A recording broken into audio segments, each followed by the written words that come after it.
a really common example that almost everybody has probably experienced that has ever played a court or a field sport is rolling your ankle. So like a lateral ankle sprain.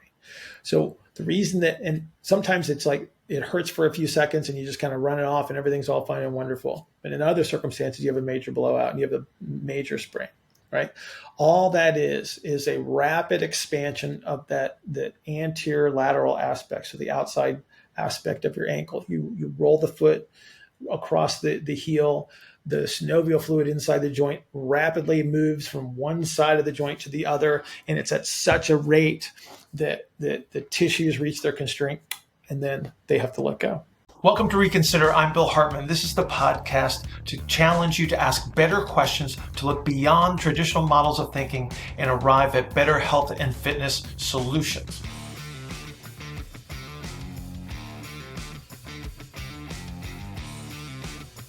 And you can see that. So I think maybe if we talk about like comparing a disc, like a spinal disc herniation to like what's happening at the knee and how those are actually like the same thing in a lot of cases.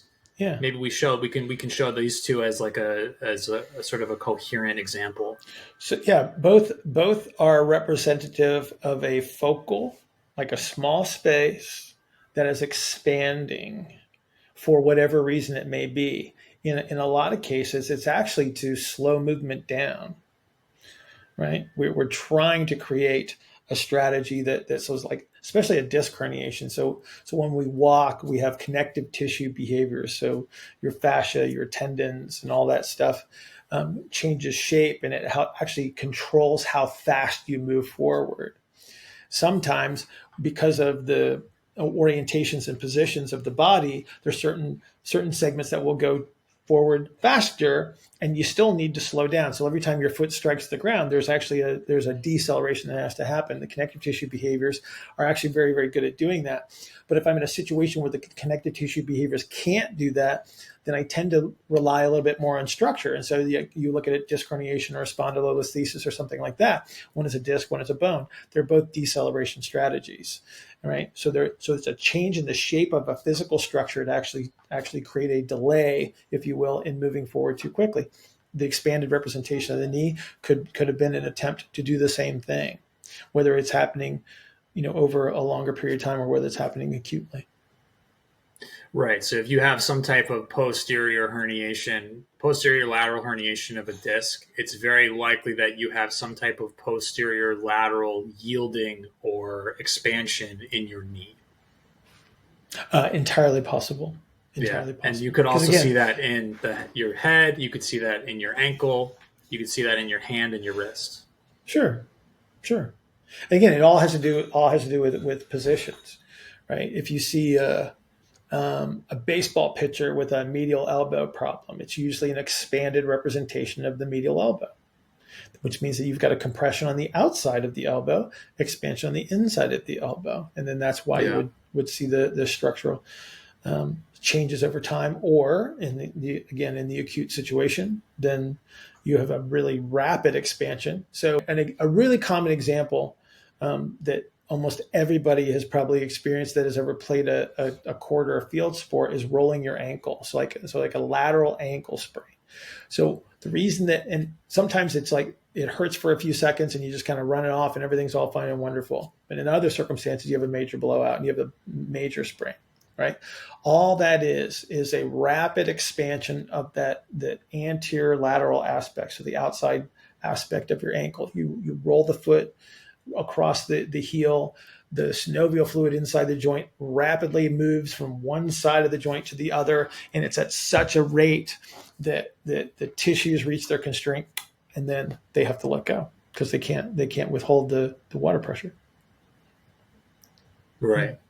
So and instead of your body as an entire system finding a way to sort of expand and manage that space you're moving into, right there, it becomes like a weakness in the chain of command or whatever you want to call it. And that in that area, your ankle is given way in order to try to create the space because it can't. Right. I wouldn't call it a weakness. I would call it a reliance, right? Okay. It's just going to depend on one structure to do a distributed job, but it becomes very focal, right? Yeah. And that's why it exceeds the tissue tolerance, right? Because if I had a focal distribution, so let me give you an example. So we're playing soccer and you're going to cut off of your right foot. So you go into the cut, you push out of the cut, nothing bad ever happens. Okay.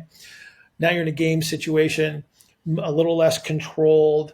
You get bumped as you go into the cut. So now you're accelerated into it a little bit faster than you normally would. You put your foot onto the ground and the force is so great that you can't keep the down force into the ground. You roll to the outside of your foot, you slide inside your shoe, and then there goes your ankle because everything just keeps going in the same direction that you were going before. That happens so quickly. So there's a thing called electromechanical delay. As to when the signaling of that position gets to your brain, and then you can come up with the stretch, or actually it's probably more spinal reflex, but there's a time frame as to how quickly you can respond. It happens so quickly that it is faster than your ability to respond. That's how you get a sprained ankle. Because normally, if you had enough time, and we're talking like split seconds here, the muscles would kick in and protect that joint from actually rolling too far in one direction. See if this resonates with you. You want to get back to the gym and get in shape. Maybe get back to playing golf or your favorite sport, or get out and go for a run. Maybe you just want to move and feel better. But every time you restart, that old ache or strain rears its ugly head and interrupts your comeback. When I wrote All Gain, No Pain for my patients who had completed their physical therapy, we knew what they were ready for. You're in a different space with a different starting point than before. You don't feel like a physical therapy patient, so you're going to need to approach this differently.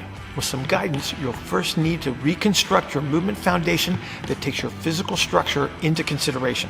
You're going to have ongoing questions as you think differently, so you're going to need a like-minded, supportive community to support your progression.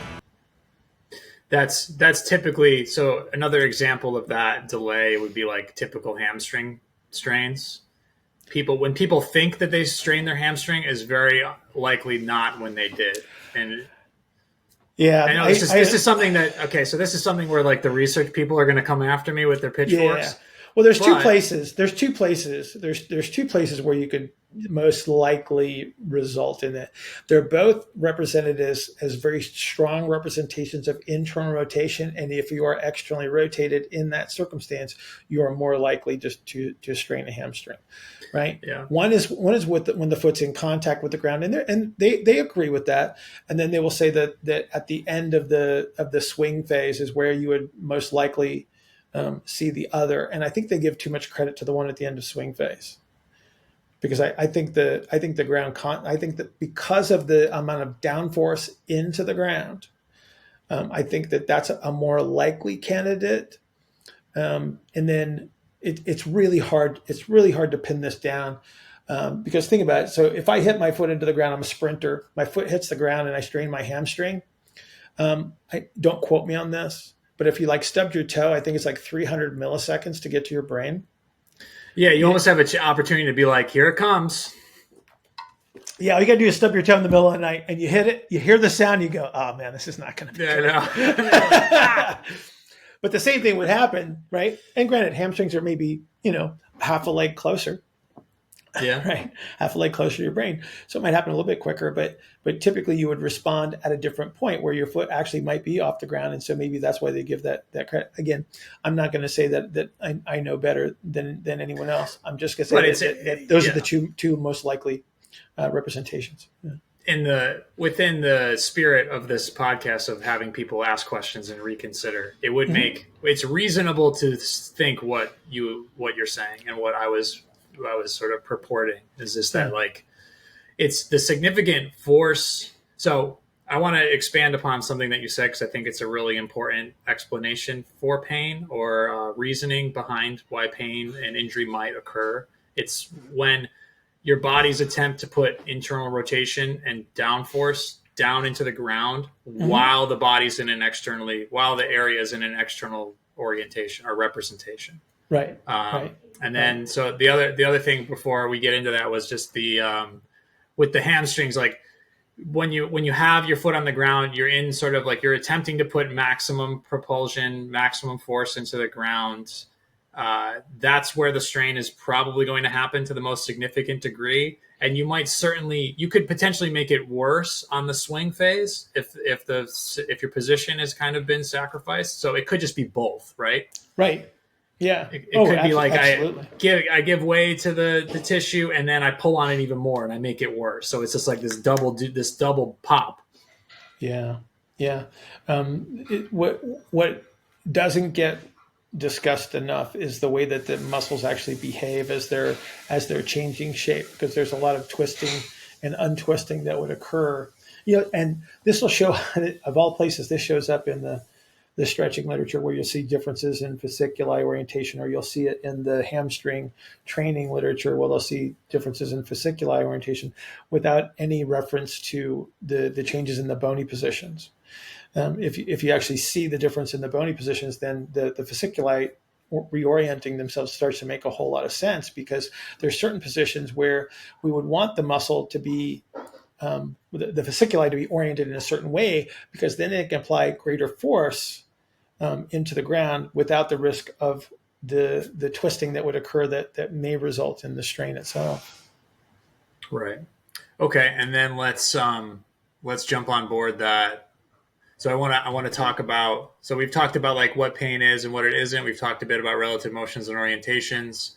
I want to talk a little bit more about injury occurring at the area or the site where the body is attempting to put force down into the ground, and it can't do it in a integrated systemic way. So it's focal. It attempts to do it at one point. It's not distributed. Yeah. Yeah. Well, so think about force application. Let's use sprinting as an example, because there's research to support this. It's like when you're sprinting at top speed, the direction of force is straight down into the ground, right? It's not pushing you forward. It's like literally you're bouncing across the ground by the downward force application. So that's what we're talking about. And so under most circumstance, while you'll have a series of vectors that would be applying in most situations, like changes of direction and things like that, there's always going to be an element of the downforce. And if the orientation of the body is insufficient to apply that downforce with the sufficient amount of internal rotation, you're going to try to apply that through the externally rotated representation. That's where all the really nasty stuff occurs. The inversion ankle sprain, so rolling your ankle, is a great example of that. So if you plant your foot into the ground, trying to capture the internal rotation, that would be the inside edge. So we always talk about that in our discussions, that inside part of the foot is where I start to capture the internal rotation. If I roll to the outside edge, now I'm trying to push into the ground through an externally rotated representation. That's where the negative secondary consequences are most likely to occur. Yeah. So a short way of explaining that is, if you run on the outsides of your feet and your toes, yes, you're going to have a bad time. Potentially, yes. Eventually, yeah. I would think that you would start to recognize that there's some nasty stuff going on. Yeah. Right. And not that was your point, but I want to sort of expand upon that eventuality of injury and the probability of injury getting higher and higher over time and space. Yeah. I think if we can't really talk about like how injuries happen, especially if we're considering your model, unless we think about physics, center of gravity, base of support, what happens to the body as I compress it from front to back and I push my center of gravity forward. And so I would like to, I know this is another one of these things that we could talk about for a very long time, but talk about like the pathway of compensation, the journey of compensation, where people tend to end up at the end of their constraints, and then how that relates back to our conversation about trying to put force down into the ground while in an externally oriented position, or in a position more external rotation. Like how do we even get to that point? There's a very simple representation that is actually very helpful.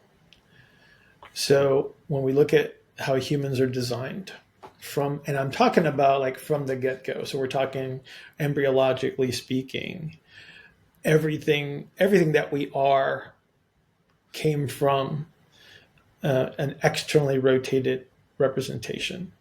Okay, so we're very amphibious, like, if you will. So if you took a frog laying on its back, that's typically the position that we are constructed in, and then we learn how to turn inward to push into the ground. So if we were living in water, chances are we would never have acquired the degree of internal rotation capacity that we have, because we just don't have to deal with as much gravity. We don't have to push against things nearly as much. And you'll see this in high-level swimmers. High-level swimmers don't have a lot of internal rotation because they don't need it.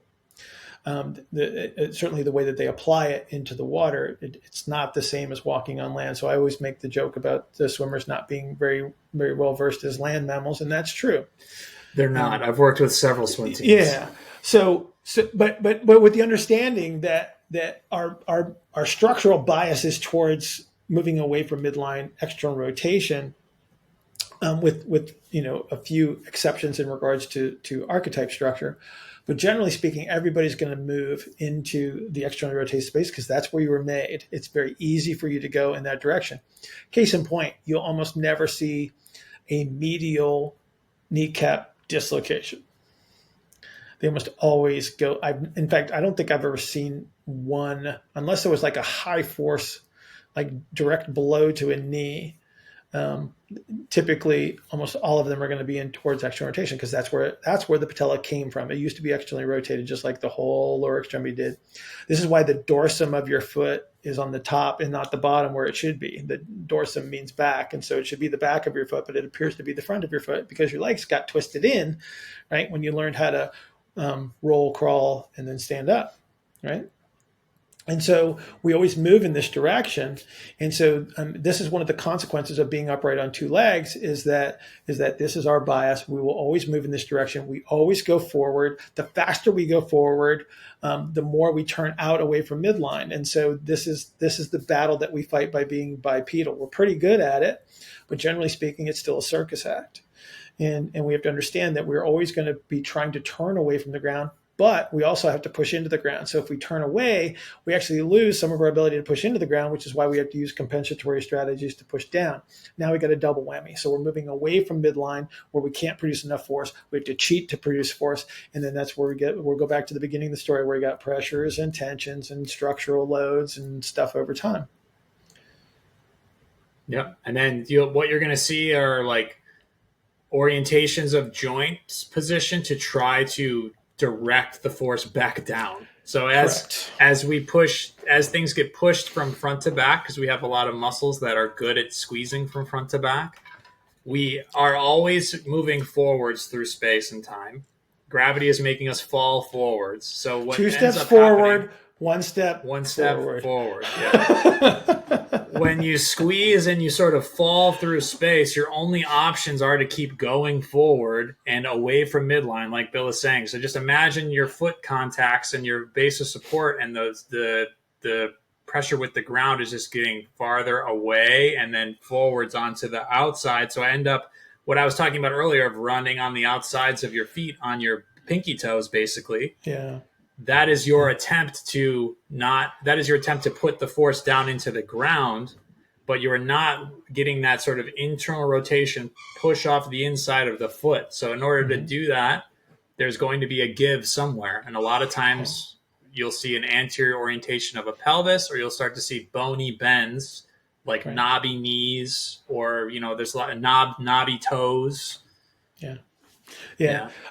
For those people that are listening to you and you go, but Chris, I don't walk on the outsides of my feet. I actually have this really low arch. Those are the people that are using a compensatory internal rotation strategy to push the foot down into the ground. So that was what you would see a lot of. So take someone's pelvis, dump it totally forwards. That will allow me to capture the inside of my foot. But if you were to look at the orientation of all of the joints, they would still be sort of at their externally rotated. Right. They still turn away from the middle. Absolutely. Yeah. Okay. Yeah. So yeah, like that was an attempt at sort of explaining why we end up, over time getting farther and farther away from midline. And then our strategy, we eventually run out of options to move, so that then you end up moving like a swimmer stuck on land. So it's so funny because like as you're talking about that, I'm thinking about like working with, because every time you work with a swim team, like coming from like the background of a college strength coach, you've got like 40 kids, and you're trying to have them do like, they're like, oh, the coaches are always like, we need the kids to do dry land stuff because they're just nerds and they can't like move unless we put them in the water. So it's just a bunch of kids with their arms pressed to their sides that look like penguins trying to do like ladder drills. It's so funny. And if anyone has coach swimmers or college swimmers or anything like that, I'm sure that they're laughing right now because they've all seen this. I don't want to get off on the swimming thing, but it's kind of interesting. Like when you think about racing performance on a swimmer, we always talk about the anterior posterior compressive strategies being interference to movement in a lot of cases. And we're talking about in these land-based situations, there's actually a benefit to that, to flattening out a swimmer, because that actually improves their surface area relative to the water. So they float a little bit easier. They orient into ER where they need all of this ER space, because again, they don't have the same IR demands that other athletes do. So flattening them out actually can enhance performance. You got to be careful that you don't go too far, obviously, because you take away the stuff that they do need, and then you have like the so-called swimmer's shoulder or whatever. Thoracic outlet would follow, right? Any number of cases like that. But it is kind of interesting just to see the differences in selection, if you will. Right. So over time, you have your greatest potential for movement early on in space-time. And then over time, the pressures, gravity, all the internal and external forces working together, squeeze you from front to back, keep pushing you forward, and then you have to figure out movement strategies in order to keep doing the things you need to do. And over your lifetime, those strategies might do you very well and you don't have any sort of issues with injury, or you have very minor ones. But there are a lot of instances where they don't work anymore, and you've worn through a knee, you've worn through a hip, you've worn through your ankle. And that's like kind of what we're trying to talk about. And then from there, so that the question of becoming like, well, what's the hierarchy of things that I need to try to do in order to reclaim a pain-free movement at a certain joint? Understanding how we got there is probably step one, so that we can reverse engineer from that. Right. And so you think about starting conditions. Let's just talk about the starting. So the starting conditions is the relative motion that we talked about before. So we would consider this in a textbook. It would be considered like norms or normal ranges of motion. So the access to those would be representative of somebody that would have relative motions available under most circumstances. Relative motion is effortless, and therefore there is no focal load that would be represented in any of those motions. And so typically that would be the least likely representation where you would have a painful situation. And so that's where we would typically have started at some point in time in your lifetime, and then you have moved in a direction, and then we would just reverse engineer it from where you are. So we want to go from point B back to point A, because that's typically where your best case scenario resides. Okay. And then I know it's going to be sort of an n=1 situation, and every case will be idiosyncratic. But when you're thinking about like someone has some type of injury issue and you're trying to knock the home run out of the park right in the beginning, like what are we trying to do in a hierarchical sense? Like what are the things that we're going after, trying to restore in like order of progression to get back to a pain-free environment?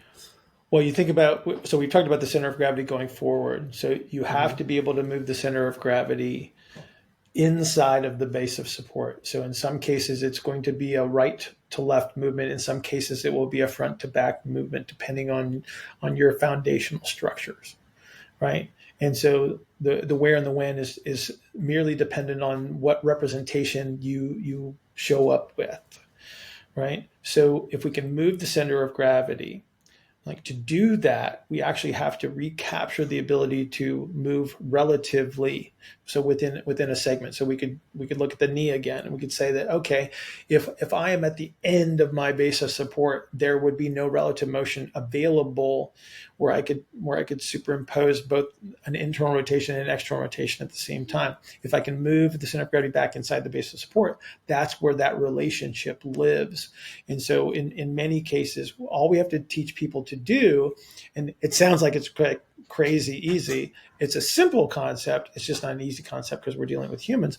But what we have to be able to do is we have to access contacts with a surface that will allow us to move the center of gravity in the direction that we need it to go, so we can again recapture these relative motions. So I have an ankle that moves with joints moving relative to one another. I have a knee that moves with joints moving relative to one another versus moving against one another and relying on connective tissues as a solution to movement, because that's not what connective tissues are there for. Right. I think a practical example that, I could put a picture up of this is a lot of times I end up using, and I know in many cases you end up using, like a hook lying position, where you're coaching foot contacts to try to use the ground, the lowering of muscle activity by putting someone on the ground, and then, putting their feet in a position that allows you to almost coach them through the progression of how to move their base of support back to the middle. Correct. So that would be like, a position to use to try to hit a home run, in a sense of bringing someone back within their base of support. Well, it is the earliest representation where we can still get a ground contact that I would be using upright. So the foot position. So when you're standing, obviously your foot is the first contact with the ground. And that's how we control our center of gravity. But we have to have the movement through the foot to do so. So if I have all of the bones of the foot moving as one, I don't have the segmental motion available for relative motions. Well, if I can take gravity away to some measurable degree, I can put you in a position where I can still access those ground contacts. Now I have a foot that can move relatively, and then that allows me to progress this relative motion upward from the foot. So that's why hook lying is actually a useful position. There's any number of other positions that we could use depending on, like, again, we have to identify where these people are in space, as far as the shape that they're utilizing and the position of the center of gravity. But generally speaking, hook lying tends to be a very useful position. Okay, so let's call that step one. Bringing someone back within their base of support is step one. And like you had mentioned, there are going to be different ways to do that based on inherent structure. So that's something that we've talked about a lot on this podcast, and you talk about a lot as part of your model.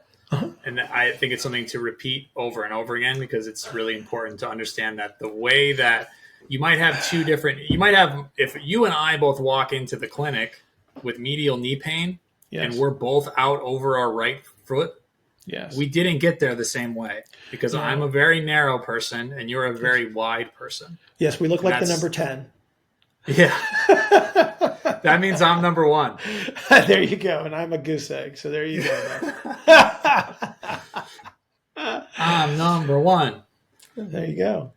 But that's we keep repeating that, but I feel like it's a thing that we're going to keep repeating, because if you don't start in the same place, but you end up in the same place, you didn't get there the same way, right? And then the analogy is always like, you go from New York to Chicago, I go from LA to Chicago, and guess what? We both get to Chicago, but we got there in different ways. Yeah. Right. And so we could look the same at the end, but if we if we don't understand how we got there, maybe you get lucky. But it's a lot easier to understand, like we talk about reverse engineering, it's a lot easier to understand how to intervene if I understand how you got there. And there's only certain ways that you can based on your physical structure. Those are constraints. Those are absolutes. There are certain ways that certain things can and will move in certain circumstances. All we have to do is understand that. And now we understand, it's like, oh, how did you get from LA to Chicago? Oh, I went this way. Okay, so if I want to go back to LA, I know which direction to go. I'm not going to give you the directions to go to New York because it's the wrong way. Yeah. That's not common thinking when it comes to treatment models. I think everybody attempts to do so. I think you're giving everybody too much credit. I think everyone that comes in the door through the clinic in a lot of cases that has medial knee pain is the same person, and they all get treated exactly the same because they have medial knee pain. So they are this. Well, I would hope not, but maybe that is the case. That is what happens. Unfortunately. I don't see it anymore, so I don't. Yeah, that's true. I don't think about it too much. So, bringing someone back within their base of support. So, controlling the environment. I'm still getting expansion and compression because I'm breathing in these positions. So it's in some way really low bandwidth, not a lot of force there, not a lot of gravity influence there. I'm getting motion and movement in like a very small oscillation in area that's controlled. Then as I progress, if that's step one, as I progress to being able to relearn how to move through space, like what are the main things that you're trying to restore or reteach to someone as they're getting more dynamic? Well, number one is can you recapture and then maintain relative motions in a reduced gravity situation? So this is lower muscle activity, access to the relative motions, access to typically we're going to use contact with the ground. Okay. And so this might be not upright standing at first, but the idea is like we want to get you back to where you actually do stuff. So I want you to be able to stand up. I want you to run. I want you to jump. I want you to actually magnify gravity through some sort of, fast, explosive dynamic activity or a heavily loaded activity. Right? I want you to be able to maintain through that as you're capable of. So that would be the progression. It is merely number one, getting accustomed to being able to manage yourself in the gravitational field, right? But I have to alter that direction, right? Because I have to make it easier first, right? I want relative motions. Now, can you do this if I increase the demands, right? And breathing through an activity will typically represent your ability to access the relative motion as you progress. It's just one of those cool little things that catch yourself holding your breath when you bend over to pick up the pencil off the floor. Guess what? You probably didn't use relative motions to get there because you had to tie a bunch of stuff together. And if you hold your breath, you're squeezing. If you're squeezing, you don't have relative motions. Yeah. So in a dynamic sense, the two ends of the spectrum would be I'm picking 1,000 pounds up off the ground. So tons of pressure. I'm locking everything up as much as I can. I'm on no more relative. If there's relative motion, something's going to break. Well, you have to, because you cannot express maximum force output with full relative motion. It's not possible because relative motion actually dampens force output. And the opposite of that perspective would be Tai Chi, some type of flowing dance, martial art, where I have to be able to change levels, move from side to side, access a lot of different positions and of my limbs in space, while moving. So there still is obviously some force production happening, but it's so intermittent between the expansive end of things and the expansive ends of movement. Yeah. So those would be my extremes. Well, you can't be a great salsa dancer and hold your breath. Yeah. You're probably not going to see a lot of 1,000-pound squatters who are going to win a capoeira martial arts tournament. There you go. Or a Tai Chi competition. Tai Chi, yeah. There you go. Yeah. I mean, the combative Tai Chi is definitely much more, squeezing and holding your ground. You're talking about push, like push hands? Yeah, push hands, yeah. But I'm talking about like just the flowing, movement. I'm with you. Love that stuff. Yeah. Love that stuff. Reconsider is sponsored by Substance Nutrition. Go to substancenutrition.com. Get your Neuro Coffee, better brain, and Synthesis, better protein, better body. Enter the coupon code RECON, RECON, and get free shipping on all of your orders.